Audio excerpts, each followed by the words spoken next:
Chairman has a very nice ring to it, so congratulations, Ranking Member Reed, distinguished members of this committee. It is a privilege to appear before you today and urge the members of this committee to confirm Pete Hegseth as our next Secretary of Defense.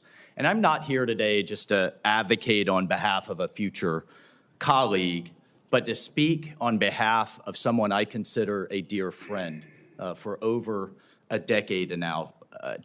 Like Pete, I served in the U.S. Army. Like Pete, I'm a veteran.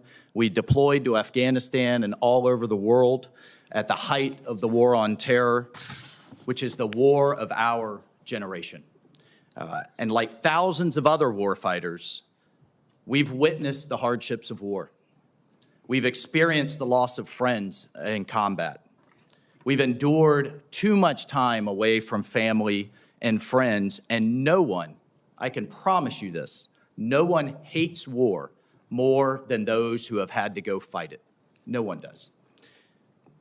Pete's story, though, isn't that much different from the millions of other veterans, and they know it, and they appreciate him for the experiences that he's gone through.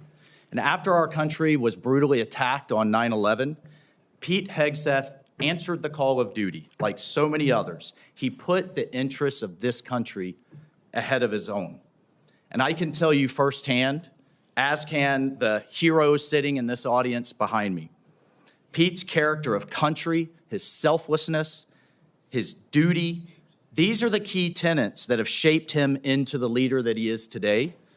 These are the traits that President Trump recognized when making the decision to nominate Pete for this critical role.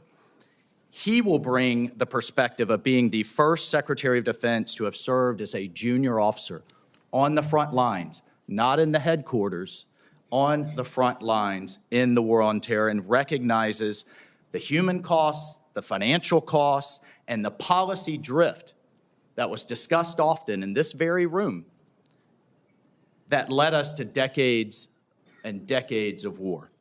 So not only does he understand the threats he faces, but as the chairman mentioned, he is brilliant, in my mind, at communicating those to the American people in a way that is often not communicated in Washington, D.C., to reach out to the American people so that they understand why the military needs to do what it needs to do.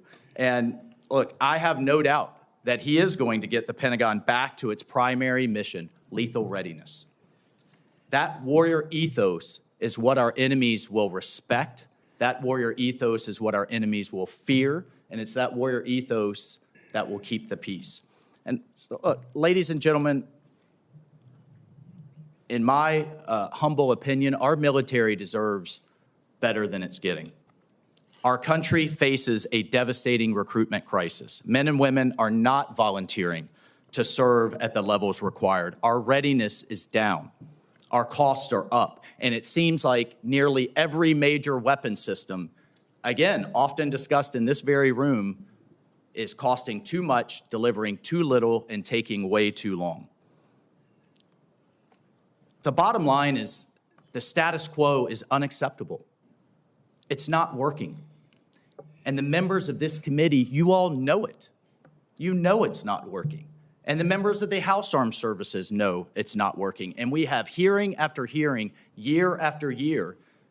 And here we are decades later describing the same problems. The Pentagon has continuously failed audits.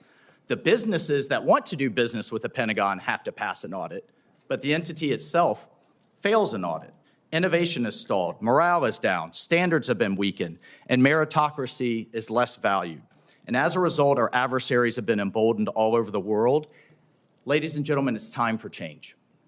It is time for change.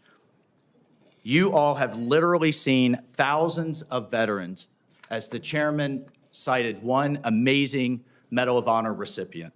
But we have seen thousands of veterans expressing their support for Pete.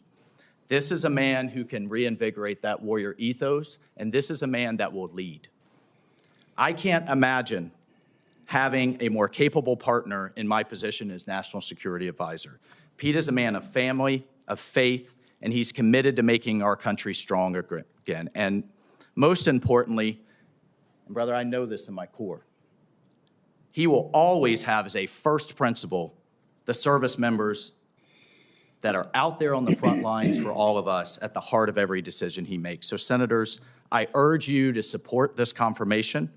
It is critical that President Trump has his national security team in place for the challenges ahead, and I thank you.